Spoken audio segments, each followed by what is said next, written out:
Olá pessoal, sou o professor João Mota e hoje no Sou Mais Ciência nós vamos aprender um pouco sobre a estrutura atômica. Os elementos químicos, eles são o conjunto de átomos que apresentam o mesmo número atômico. E o número atômico ele vai ser representado então pela letra Z. O número atômico é considerado como a identidade do elemento químico. Assim como nós temos um número na nossa identidade que vai nos representar, os elementos químicos também têm um número que os representa, no caso, um número atômico. Os elementos químicos eles serão representados por letras, onde nós vamos ter dois modos de representá-los. O primeiro modo será uma única letra, e essa letra será maiúscula ou de forma. E o segundo modo vão ser duas letras, sendo que a primeira ela é maiúscula ou de forma e a segunda será minúscula. Os átomos eles apresentam algumas partículas e algumas dessas partículas nós vamos tratar aqui. No caso, os prótons, que serão representados pela letra P. Os prótons, pessoal, são aquelas partículas nucleares que apresentam cargas positivas. Os nêutrons também são partículas nucleares, porém eles não apresentam cargas e serão representados pela letra N. Os elétrons vão ser representados pela letra E e são aquelas partículas que apresentam cargas negativas e não estão localizadas no núcleo. Os elétrons se localizam na eletrosfera do átomo. Aqui é algo para a gente ter uma certa atenção. Como que eu vou determinar o número de elétrons? Então, o número de elétrons vai ser igual ao número de prótons em um átomo nêutron. Daqui a pouco a gente fala um pouco mais sobre isso. Outra observação. O número atômico ele é igual ao número de prótons. Então, é uma informação que nós temos que tentar memorizar. O número atômico é igual ao número de prótons. Outra informação importante acerca do átomo e dos elementos químicos é sobre a massa atômica. Então, no caso, a massa de um átomo ela vai ser obtida por meio da soma dos prótons e dos nêutrons. Mas por que eu não incluo nessa conta os elétrons? Porque os elétrons, pessoal, têm uma carga de aproximadamente 1.800 vezes menor do que a massa de um próton. Então, devido a ela ser muito pequena, ela é considerada como algo desprezível. Então, aqui nós temos uma equação para mostrar como se determina a massa de um átomo. Então, A, que é a massa, vai ser igual a P, que é o número de prótons, mais N, que é o número de nêutrons. Então, a soma dos prótons e os nêutrons, nós temos a massa atômica. Algumas consequências, então, dessa equação. A primeira consequência é eu posso também determinar a massa por meio do número atômico e do número de nêutrons. Por quê? Porque o número atômico é igual ao número de prótons. O número de prótons ele vai ser igual à massa menos os nêutrons. E o número de nêutrons vai ser igual à massa menos os prótons. Aqui nós temos uma representação para que a gente possa verificar algumas coisas. Primeiro, a representação do elemento químico, que são por meio de letras, então o N e o A, que é o sódio, o N, letra de forma ou letra maiúscula, e o A, você tem uma letra minúscula. Então, está seguindo a regra de modo adequado. Na parte inferior é informado o número atômico. Na parte superior é informado o número de massa. E onde está o número de nêutrons? O número de nêutrons, pessoal, ele normalmente não vai aparecer. Então, o que vocês têm que fazer? Vocês têm que utilizar a massa, subtrair o número de prótons e assim vocês acham o número de nêutrons. Ou seja, 23 menos 11 vai ser igual a 12. Os átomos eles podem perder ou ganhar elétrons. E devido a isso, surgem o que nós chamamos de espécies químicas.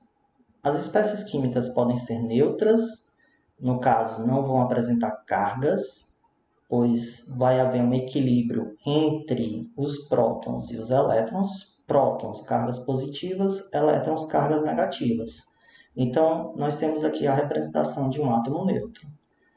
Nós temos 3 elétrons, que são as cargas negativas, e no centro, no núcleo, nós temos 3 prótons, que são as cargas positivas. Como o número de cargas negativas é igual ao número de cargas positivas, então o que acontece? Nós vamos ter um equilíbrio de cargas e devido a isso o átomo é neutro. Porém, os átomos eles podem perder ou ganhar elétrons. E nessa questão de perder ou ganhar elétrons, o que vai acontecer é, se eu perco elétrons, eu gero um cátion, se eu ganho elétrons, eu gero um ânion. Então, normalmente, quando você perde um elétron, você gera cátions. Normalmente, quando você perde elétrons, você gera um ânion. Cátions, cargas positivas, perda de elétrons. Ânions, cargas negativas, ganho de elétrons. Então, aqui mais uma vez para mostrar para vocês, o átomo neutro perde um elétron, ele gera um cátion, então carga positiva. O átomo neutro, se ganhar elétron, ele gera um ânion, carga negativa. Aqui nós temos alguns exemplos. Então, no primeiro exemplo, nós temos dois átomos, um átomo A e um átomo B.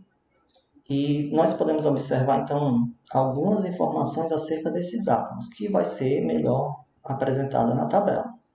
Então, nós temos o átomo A e B, o número de massa deles, que está na parte superior, é 42 e 44.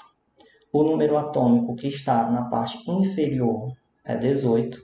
Como o número atômico é igual ao número de prótons, então nós temos os mesmos números, 18. Os elétrons, como eles são neutros, ou seja, não tem carga positiva nem negativa, ele vai ser igual ao número de prótons. E os nêutrons, nós vamos fazer a subtração. Então, 42 menos 18, 24. 44 menos 18, 26. Nesse outro exemplo, o principal é nós identificarmos a quantidade de elétrons, já que agora nós estamos trabalhando com espécies carregadas. Aqui nós temos um cátion, carga positiva, que indica perda de elétrons. Então, eu vou lá no número de prótons e vejo que era 11. Então, se eu não tivesse a carga, eu teria 11 elétrons. Mas como eu tenho e ela é positiva, eu subtraio. 11 menos 1, 10 elétrons. No caso do segundo exemplo aqui, eu tenho uma espécie com carga negativa, eu tenho um ânion. Eu vou lá no número de prótons, vejo que é 8. Se eu não tivesse carga, eu teria 8 elétrons. Como eu tenho e ela é negativa, eu vou somar. Então, 8 mais 2, 10 elétrons. Devido a essas informações de número de prótons, número de nêutrons, massa e quantidade de elétrons, nós podemos então correlacionar os átomos. E nessa correlação surgem alguns nomes específicos, como isótopos, que é o iso é mesmo, e o P nós vamos direcionar para prótons, então iso mesmo, o P de prótons, então mesmo número de prótons, porém massas diferentes. Os isótopos, iso mesmo, N de nêutrons, então, mesmo número de nêutrons são isótopos. Aqui nós temos os exemplos. No primeiro exemplo, nós vamos observar os isótopos. Ou seja, se nós observarmos aqui em azul, o número de prótons é igual. Observem que as massas são diferentes. Então, número de prótons iguais, massas diferentes, isótopos. João Paulo, professor, por que o número de prótons, o número de massa tem que ser diferente? Porque se você tiver a mesma massa e o mesmo número atômico, você vai ter o mesmo elemento químico. No caso dos isótopos, então nós temos aqui dois exemplos, o cloro e o cálcio. O que se faz? Nós, para determinarmos o número de nêutrons, nós temos que fazer uma subtração. Então, 37 menos 17, 20. Sempre é a massa menos os prótons. 40 menos 20, 20. Então, nós observamos que o sódio, o cálcio, e o cloro têm o mesmo número de nêutrons, então eles são isótopos. Outras correlações são isóbaros, iso mesmo, baros, massa, então mesma massa, porém agora o número atômico é diferente. Isoelétricos ou isoeletrônicos, quando a quantidade de elétrons é igual. Lembrando também, quantidade igual, mas eu tenho que ter espécies químicas diferentes. Então vamos lá, os exemplos. Isóbaros. Os isóbaros, eu vou ter mesma massa e número atômico diferente. Então, o potássio e o cálcio são isóbaros. Já os isoelétricos, nós vamos atrás do número de elétrons. Novamente, observo o número de prótons 9. Se não tivesse carga, eu teria 9 elétrons. Como eu tenho essa carga negativa, ele vai ganhar o elétron. Então, 9 mais 1, 10.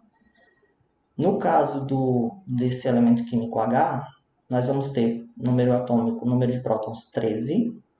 E nós observamos, se não tivesse carga, ele teria 3 elétrons. Como tem carga e é positivo, ele vai perder 3 elétrons, já que é 3 mais. Então, 13 menos 3, 10. O número de elétrons é igual, então eles são isoeletrônicos. Bem, pessoal, a aula de hoje era isso. E aqui no final, nós vamos ter, então, algumas atividades para vocês treinarem. Então, na primeira, vocês têm um átomo de um determinado elemento químico e é pedido para que vocês observem, determinem o item correto, ou seja, se vocês vão analisar as afirmações, determinar o item correto. A segunda questão, do mesmo jeito, só que agora você tem um cátion, então você tem que ficar atento a esse detalhe. Na questão 3, vocês vão completar a tabela. Então, faltam algumas informações na tabela, vocês têm que completar. Na questão 4, vocês vão observar 3 isótopos e determinar o número de nêutrons. Na questão 5, vocês vão analisar as informações da questão e determinar em qual item vocês vão ter o isótono do composto que foi dado as informações sobre ele. Foi um prazer, pessoal, tê-los aqui novamente. Um abraço a todos. Compartilhem o vídeo. Não esqueçam de que qualquer dúvida vocês podem colocar nos comentários. Até mais!